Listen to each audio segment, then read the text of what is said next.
Thank you for joining us and welcome once again to Solid Rock, where we stress test the Gospels. My name is Matti Dobrasi and I will be interviewing and talking with my friend Peter Murfitt, and the technical details will be assured by Tim. Today, since we're approaching Christmas, Peter, we thought that we'll take a closer look at the Star of Bethlehem. There are a lot of people who think that the Star of Bethlehem is just a symbol or like a symbolic image or a legend, but I believe that you think otherwise. Yes, I think it's an interesting question. I think it's one area where we can check whether the Gospels correspond with scientific reality. So today's session is based almost completely on the work of David Hughes, professor of astronomy in Sheffield, University of Sheffield in the UK. Is that right? Yes, and on my chapter 9 of my forthcoming book, Solid Rock, Stress Testing the Gospels. David Hughes has produced what is probably the most detailed recent work on the subject, although, as we shall see, others have worked on this question before. He followed up 2 papers in the scientific journal Nature with his book, The Star of Bethlehem Ministry, in 1979. His research came to the fore again in 2010-2011, when the BBC launched its short television series, The Nativity, which was written by Tony Jordan, scriptwriter of EastEnders. A soap opera script writer writing about the nativity of Jesus? Yes, well, you might have thought of the BBC would have chosen a theologian or somebody like that, but it turned out to be an inspired choice. Tony Jordan is on record as saying that he approached the task as an agnostic and he went straight to the Gospel accounts. And when he did so, he was surprised to find that nobody had ever done the job properly. School nativity plays and all these sorts of things were just way wide of the target. So he decided to do the job right, and to cut a long story short, he ended up embracing the Christian faith. That's fascinating. Well, coming back to today's subject, the Star of Bethlehem is only mentioned in Matthew's Gospel, isn't it? Yes, it's all related in Matthew chapter 2. In fact, we glean a great deal of information from the first 2 verses of the chapter, which I will read. After Jesus was born in Bethlehem in Judea, during the time of King Herod, Magi from the east came to Jerusalem and asked, "Where is the one who has been born King of the Jews? We saw his star in the east and have come to worship him." There's already quite a lot of information here. First of all, Jesus was born in Bethlehem in Judea, which is about 6 miles south of Jerusalem. Secondly, Jesus was born before the death of Herod the Great, that is before the 11th of April 4 BC. Third, the Magi were more than 1 in number and they came from the east. Fourth, they did not know where Jesus had been born. They went to the Palestine capital, Jerusalem, and asked Herod for more information. The words "his star" indicate that the wise men thought there was one particular star or one particular celestial phenomenon that was associated with the King of the Jews or the Messiah, whom the Jewish people were waiting for. And then the 6th thing is that in view of the nature of what we suppose the Magi were, this signification would have been astrological. If I understand it correctly, what you're saying is that the Magi traveled a long way to worship the new King of Jews. They probably didn't follow the star to Jerusalem. They had simply seen the star in their homeland and came to Jerusalem to seek more information. Yes, that's it. We have to be careful about the star rising in the east. This almost certainly means an achronical rising. It's when the star or planet is seen moving across the night sky from east to west. The other sort of rising is at dawn. It's called heliacical. It's the earliest rising of the star or planet at dawn. And more of this later. Okay, let's continue with Matthew's account, which presumably takes place in Herod's palace in Jerusalem. So I'll read from the Bible.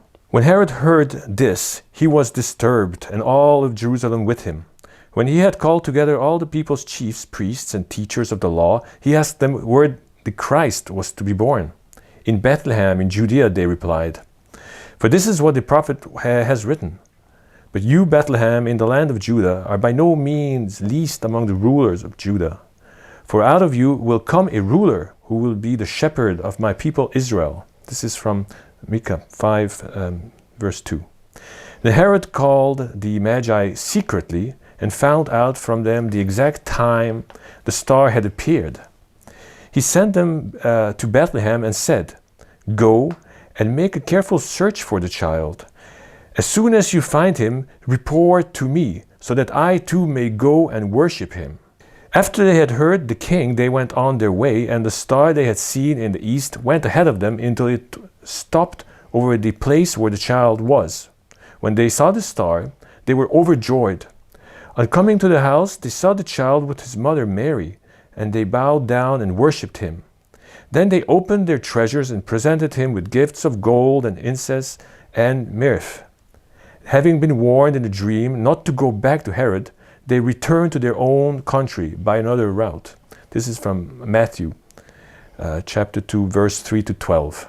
Yes, we see clearly here that Herod the Great, who was a local warlord and had been promoted puppet king by the Romans, he felt insecure because of the announced new king of the Jews. So he called the Magi in secretly, asking the time of the star's heliacal rising. And the heliacal rising, in astrological parlance of the time, was associated with the birth date of a person. So really Herod was asking about the birth, when Jesus was born, when the child was born, and he was probably already thinking about which babies and which children he was going to massacre. Yes, tell us a little bit more about the personality of Herod the Great. Well, he was a charming bloke. Herod the Great was a bloodthirsty, paranoid megalomaniac. He executed his predecessors, all the remaining families, members of the ruling Hasmonean family, his brother-in-law, his mother-in-law, his favourite wife, his 3 eldest sons, and the list goes on. And we all know this from Flavius Josephus. So massacring the innocents was just entirely in character for Herod the Great. So it's not the kind of person you want to meet in a lonely street at night or No. during the day. But this account of Matthew talks of a second star phenomenon, which occurred as the Magi were leaving Herod's palace, doesn't it? Yes, it does. The star seemed to go ahead of them and then stand still over the place where the child was. Now, clearly a star or a planet is so far away from any given neighbourhood that it's bound to stand over it. But the idea that it stood still is, as we shall see, very interesting astronomically. Okay, let's summarize what you just said until now. So first, the star was first seen by the wise men when they were in the east. 2, they observed its acronical rising. 3, at this time, it had a distinct astrological meaning. 4, Herod and all Jerusalem had overlooked its significance. Yes. And 5, a second significant star phenomena occurred again when they were in Jerusalem and then went before them and so stood still over Bethlehem. Yes, that's right. You've got it. Okay, let's continue this line of thinking. Can you tell us a little bit more about the Magi? Where did they come from? Who were they? Well, by far the best bet is that they were experts in astronomy and astrology from Babylonia, that's modern-day Iraq. Therefore, to get to Jerusalem, they would have travelled through what we call the Fertile Crescent. They would first of all have followed the Euphrates Valley. Then they would have gone through Syria via Mari, Tadmor and Damascus to Jerusalem, which is a distance of approximately 750 miles. It's quite a journey. What do the Babylonian archives tell us? Well, we know that the Babylonians were capable of predicting certain planetary movements by calculation. On the other hand, novae, supernovae, comets and so on just did not interest them. So for the Star of Bethlehem, we could well be talking about a planetary conjunction, but we still haven't fixed the date. So how can we try to fix the date? Well, we've already learnt in these interviews that Jesus was not born in 0 BC. From Matthew's account, we deduce that Jesus must have been born before the death of Herod the Great.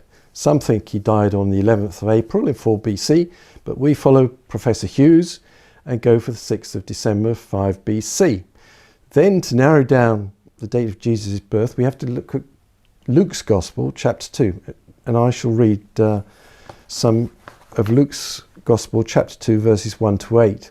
In those days, Caesar Augustus issued a decree that a census should be taken of the entire Roman world. This was the first census that took place while Quirinius was governor of Syria, and everyone went to his own town to register. So Joseph also went up from the town of Nazareth in Galilee to Judea, to Bethlehem, the town of David, because he belonged to the house and the line of David.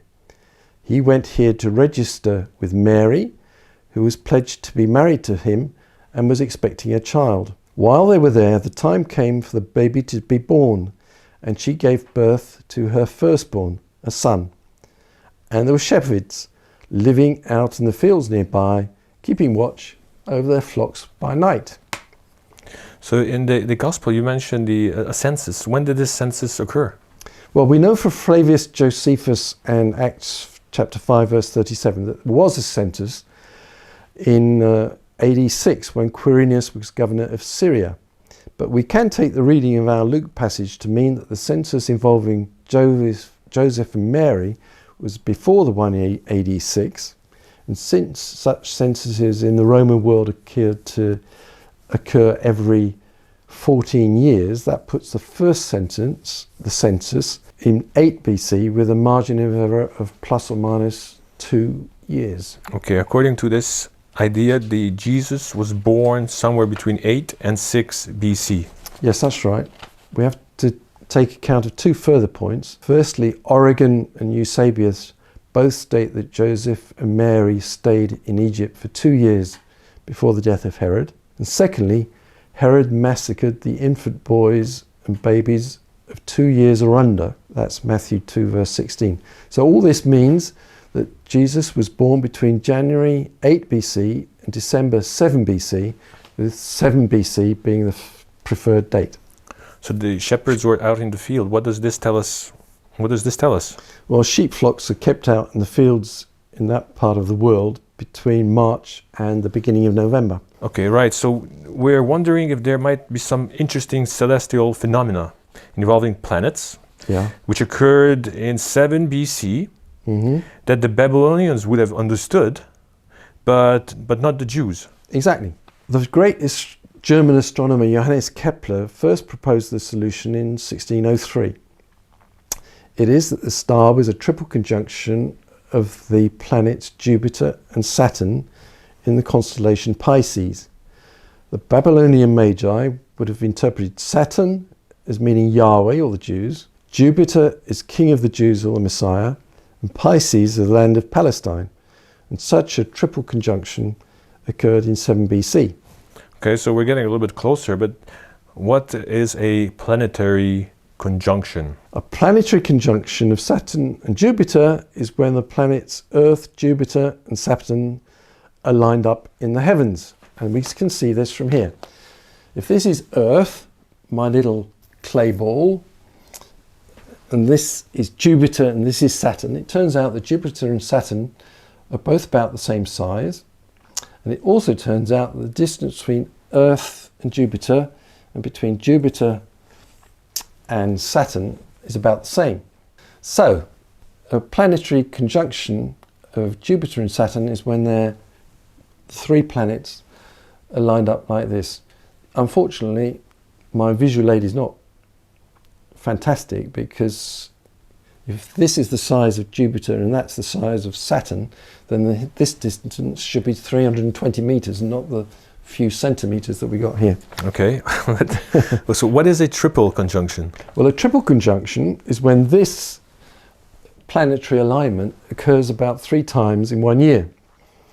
On rare occasions, every 139 years, this occurs for Jupiter and Saturn, and triple conjunctions of Jupiter and Saturn in Pisces are even rarer, occurring every 900 years. But this did happen between May and December in 7 BC, when we think Jesus was born. And the brightness of the planets and the rarity of the phenomena would have impressed and deeply moved our Magi experts. What about stationary points you mentioned earlier? How do they come in? Well, during the triple conjunction of Jupiter and Saturn in Pisces, for most of the time, the planets move from right to left. That's in what's called the forward direction across the sky. But for about 100 days, they move in the opposite direction, the retrograde direction. And this means that at some point, the two planets seem to stop in their tracks and then recommence their motion from right to left. And these stationary points were known to and could have been calculated by our Babylonian astronomers. Okay, so following on that forensic analysis, what about the chronology of events in 7 BC? Well, for more detail, people have to read my book, Solid Rock, Stress Testing the Gospels, chapter 9. But we have to suppose the chronicle rising of Jupiter and Saturn together on September the 15th BC really got the Magi going. It was the day of Jesus' birth, and they began to plan their journey, but it was too hot for them to move in Iraq at the time. And of course the shepherds in Palestine were still in their fields. Okay, so Jesus is born, the Magi are planning their journey, then what? Well, on October the 6th, they would have been surprised by the second conjunction, and by this time, they would have set off because the heat was more bearable. And after a camel ride of about a month, they would have arrived in Jerusalem on about November the 11th. That day they met Herod, and on leaving his palace, observed the secondary stationary point of Jupiter, just as they would have predicted. This filled them with joy, because it fulfilled their prediction, as they travelled on to Bethlehem, about 6 miles away. And they stayed in Bethlehem, worshipping the newborn King of the Jews until the second stationary point of Saturn on November the 19th. Then they were warned in a dream, we know that from Matthew 2 verse 12, not to return to Herod but to go home. So that leaves one more conjunction, doesn't it? Yes. On their way home, they would have observed the third conjunction on December the 1st, 7 BC, which would have confirmed for them the importance of all these events, the birth of Jesus, the Messiah, the King of the Jews, under the stationary Star of Bethlehem. Wow, that's quite a reconstruction of events. That's some story. Yes, it is. It's really wonderful how it all hangs together, confirming the Babylonian Tablets and the Gospels, the census, the fact that Herod the Great was still alive, the shepherds in the fields, and the star standing still in the heavens. It's really amazing. Indeed. So thank you very much, Peter. So you and I are both scientists, and we know that there's no real conflict between our faith, Christian faith, and science, but it's good to be reminded of this. Yeah. So what do you have ready for us next time?